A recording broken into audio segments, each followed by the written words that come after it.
there is something so insidious happening right now to the Black community, and most white people literally have no idea it's even happening. The Black community is under attack right now at a level we haven't seen probably since the Civil Rights era. You know, with the Supreme Court gutting the Voting Rights Act earlier today, you've got the purge of Black federal workers, attacks on nonprofit funding with the whole DEI boogeyman. You've got attacks on the social safety net. Overt racism is on the rise across the board. And they're tired, y'all. They are exhausted by this onslaught. And it's self-proclaimed white Christians leading the charge against them on all of these fronts. So if you are a white Christian and you are not deceived by Trump, we need to rally together around our Black brothers and sisters right now. We need to form a wall around them, and we need to say no more. No more, because this isn't right, and we cannot stand by and do nothing as they are getting absolutely pummeled like Reconstruction just ended or something.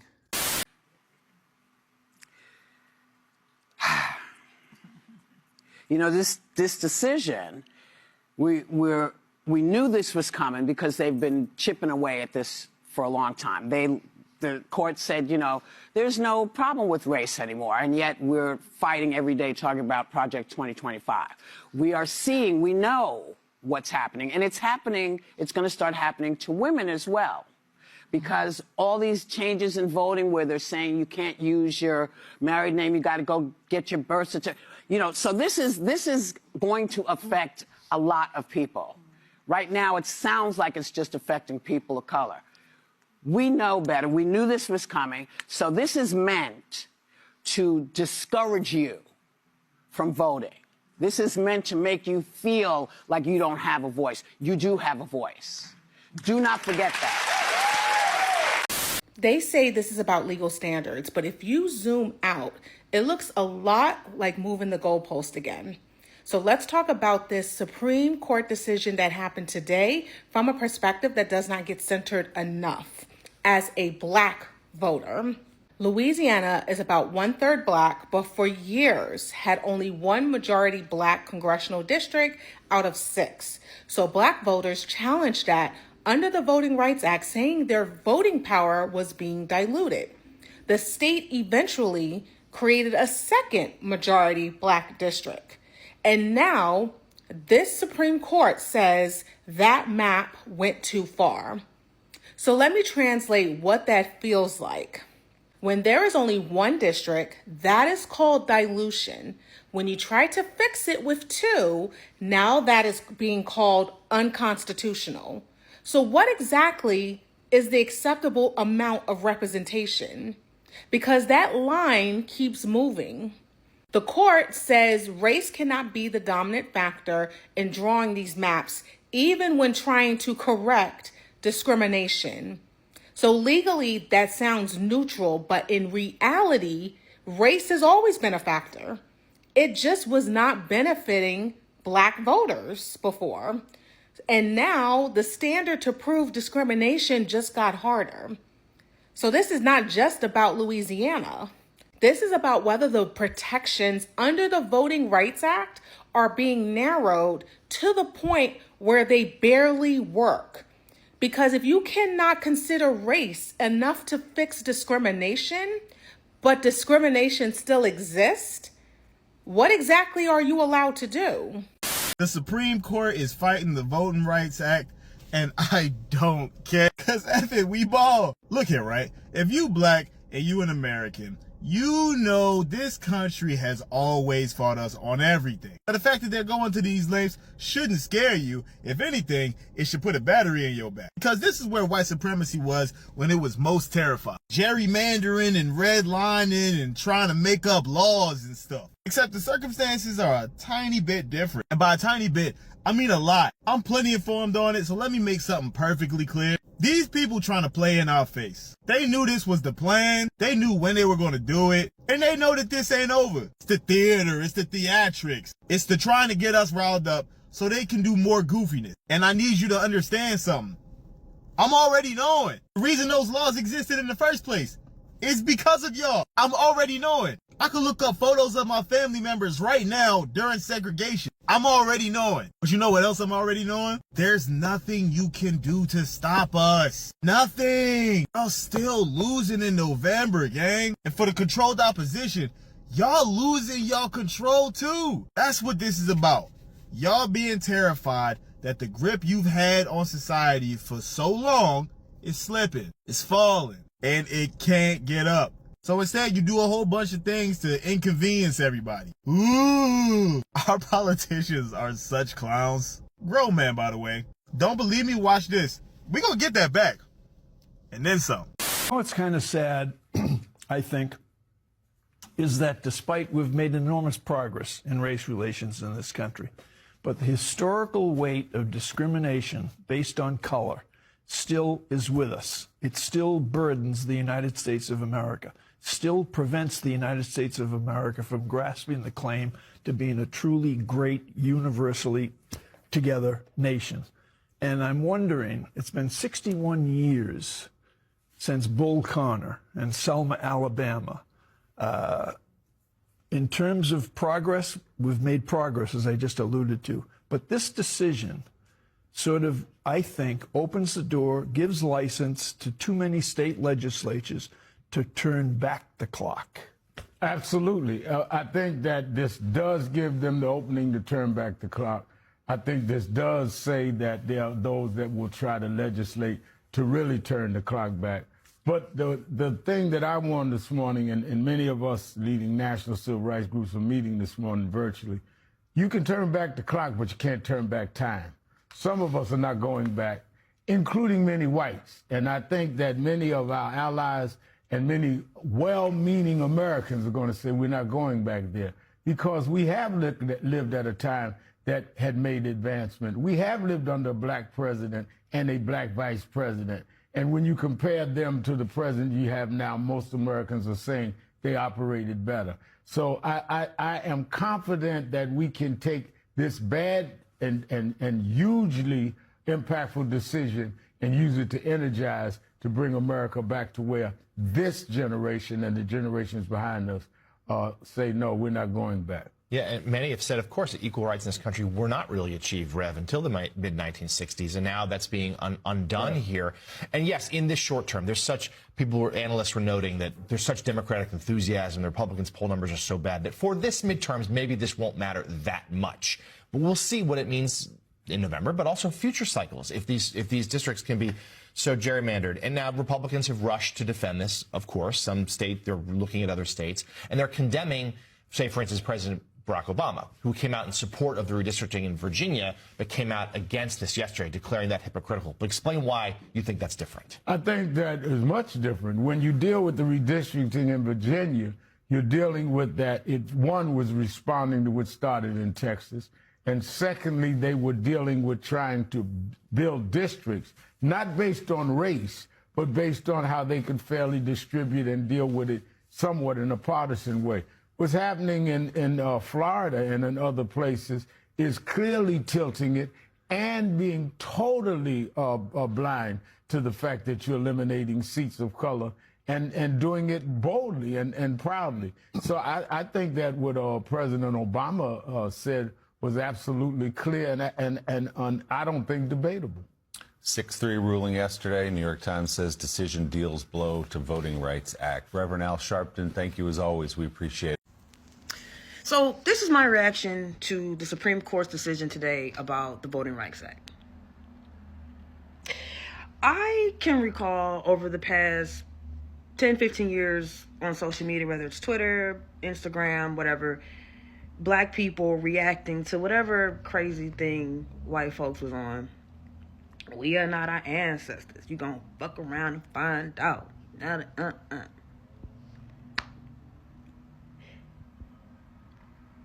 Well, guys, we are in a moment where I think all of that is about to be tested. The idea that our ancestors were weak or something was like whatever with them, I don't agree with that. And so for people who feel that way, I really want to send this to you and ask you, how are you showing up in the moment? And what do you think, we can do to really change the trajectory of the moment that we're in? And then for the ones who really know what our ancestors did, it's important to pay respect and homage to them, but it's time for us to step up and do what's necessary. So the first step in that is that we have a midterm election coming. Like all over the country, we have to vote in a way we have never voted before. And so for all the people across the country, y'all love, we love the things that we love, right? We're a very individualistic society. We all have dreams of things, right? Some of us, I'm an artist. I do music, right? So I know many people who want to be rappers and singers and musicians. I know people, black folks, who, they love art and they love to shop online. They love to say what they want to say. They love to smoke weed. They love to do all these different things. Right now, your freedom is compromised because there is a group of people who want to take it away from you, and they are going at breakneck speed to make that happen. So, whose responsibility is it to protect us from them? It is ours. The first thing we can do is vote.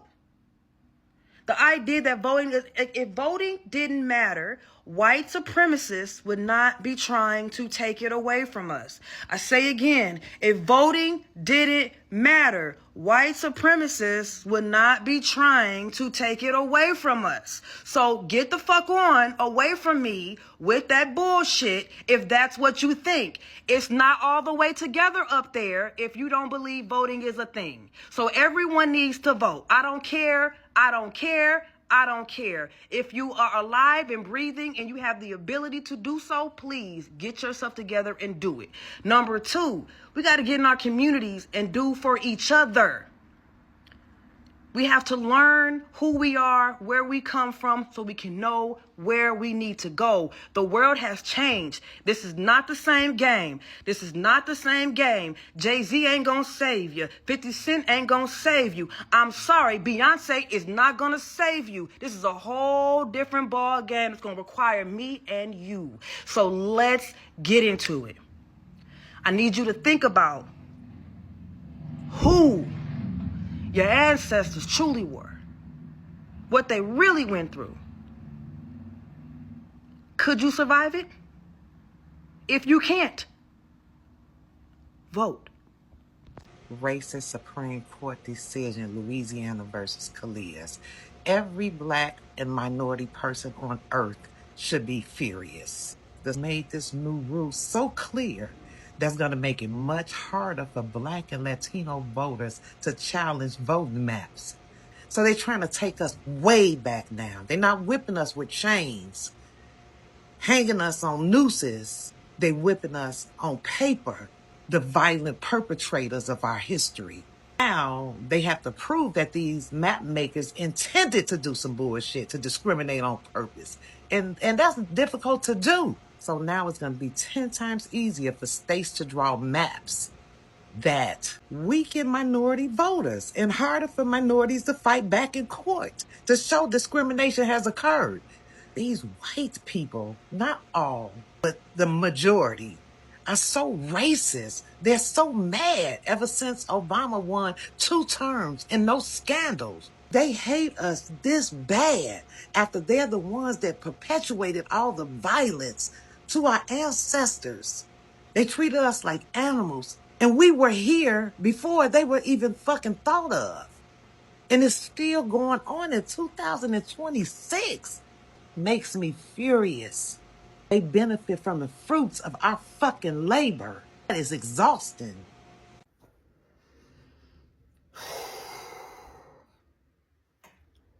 Supreme Court. Supreme Court. 6 of you are going to pay. Because the blood stains on your black robes will never wash away. Your seeds will never harvest. Only shame will trickle down.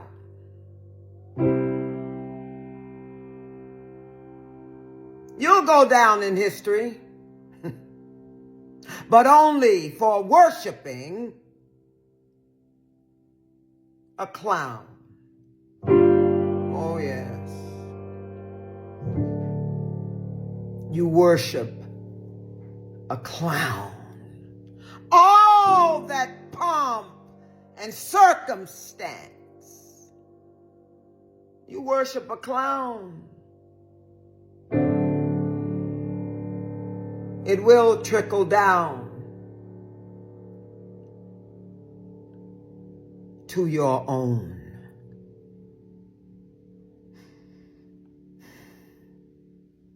What's up? I just want you all to know I am so angry by this Supreme Court decision that has effectively gutted the Voting Rights Amendment, stripping away political power for so many black and brown people across this country. And let me tell you why it's personal to me. Because here you see my dad, Henry, who in 1965 marched from Selma to Montgomery to protest voting rights discrimination. My dad, Henry, wrote this essay to talk about his experience, how when he got to Alabama, he was met with armed federalized troops, how as he marched, he was called the N-word and so much more. And all of it was because he believed, like I do, that every American should have equal access to the ballot box. And I can tell you that I lost my dad in November of last year as I'm on this journey of running for the United States Senate. And my dad today is likely rolling over in his grave at the thought that this Supreme Court is not only rubber stamping this president's authoritarian agenda, but they have rolled back 60 plus years of progress that people like my father have fought for. And I can tell you, when I get to the United States Senate, I'm going to fight to pass the John Lewis Voting Rights Act. And I'm always going to fight for your right to vote. I need y'all to understand this for a second. The Supreme Court basically fucking stated that if a majority black district, mind you, all they're looking for is representation, relief. No one is saying that they're going to go Democrat. They're saying that if a majority black district is presented or is created, if they will most likely, this is what the argument is, they will go for a Democrat. That's historically proven, which doesn't fucking matter. We live in a country where people should be able to vote any way they want. So to simply say you will not give black people the relief that they're looking for, meaning if there is 5 white districts, right, majority white districts, and 1 black district, which is majority black district, right, they will not seek a relief to equal out the playing field so those people can fight for representation in those districts. Because black people will most likely seek out a Democrat. Do you see how this discrepancy there? How they're not talking about the majority white districts and who they would go vote for, but they're talking about majority black districts and basically saying that black people are going to go for Democrats. So it would be gerrymandered, basically trying to say that black folks are going to seek relief under the guise that they're needing another Democratic majority district.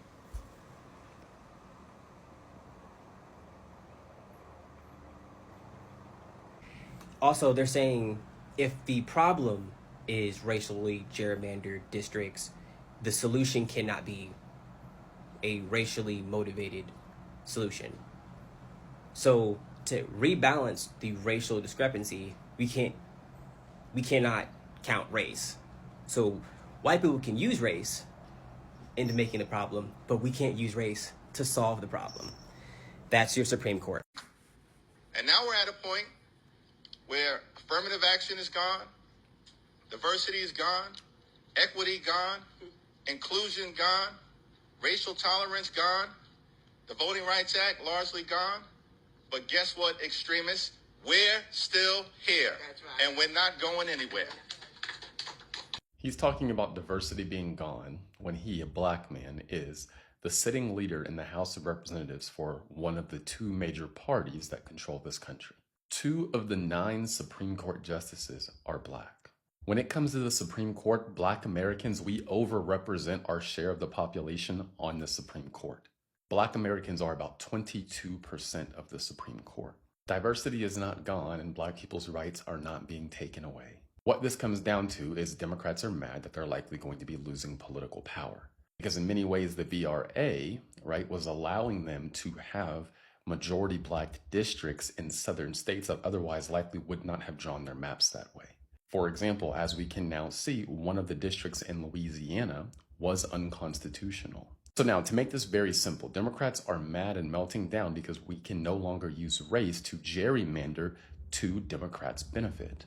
It's funny because Democrats are always fighting about systemic racism, unless that systemic racism is benefiting them. They're now mad that the Supreme Court is working to dismantle the systemic racism that was allowing for a Democratic district to be in the state of Louisiana. Here's what that district looks like, number 6. Does that look like a natural? Does that even look reasonable? No, that is so intentional. And that district gave Democrats a seat. Really, nothing about either one of these districts is natural. But in the Supreme Court ruling from today, District 6 is going to be wiped out. So Louisiana might try to take both, but I think it's more likely that they'll leave 2 and just wipe out 6. So you'll have 5-1 in favor of Republicans compared to 4-2. And it's likely other states will start doing this as well, and that's why Democrats are screeching all over the internet and melting down. And on top of that, you put the fact that the Virginia referendum is likely going to be ruled unconstitutional. So that's likely not going to happen, in my opinion. Then you add on the fact that Ron DeSantis, if he hasn't already signed it, is about to sign it into law, the Florida redistricting, which is probably going to net Republicans 4 seats. Democrats are not happy right now. They're going to act like they're moral and this is about the rights of black people. No, they care about black people so much because black people are useful to Democrats politically. And they're trying to basically hide their ambitions for power behind morality. So they're acting like it's about voter suppression when in reality it's about Democrat political power. I already sent an article out to my newsletter subscribers on this topic specifically today. If you want to stay up to date when things happen, the link to that's in my profile. Just drop your email in. All right, you all, look, there seems to be a lot of confusion when it comes to the Supreme Court's decision today in the Louisiana v. Calais case. And I just want to break it down to make sure we're on the same page, okay? Black people, you cannot combat racism because that's racist. Ah, yes. And if you bring up racism to us to make us accountable, that's also racist and unconstitutional. Yeah.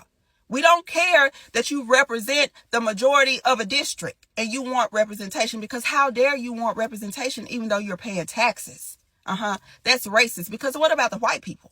Even though they make up more than 58% of this country's population and the same for Louisiana's population, what about them and their representation? Even though they already represent the majority, how dare you bring up racism?